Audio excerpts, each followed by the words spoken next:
போல நெஞ்சம் கொண்ட அண்ணன் தம்பி யாரும் இல்லை. தன்னை போல என்னை எண்ணும் நீயும் நானும் ஓர் தாய் பிள்ளை. தம்பி உந்தன் உள்ளந்தானே அண்ணன் என்று வாழும் எல்லை.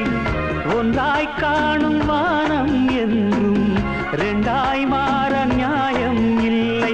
கண்ணோடுதான் உன் வண்ணம், நெஞ்சோடுதான் உன் எண்ணம். முன்னேறு நீ மென்மேலும், என் ஆசைகள் கைகூடும். இந்த நேசம் பாசம் நாடும் வாழ்க தென்மதுரை.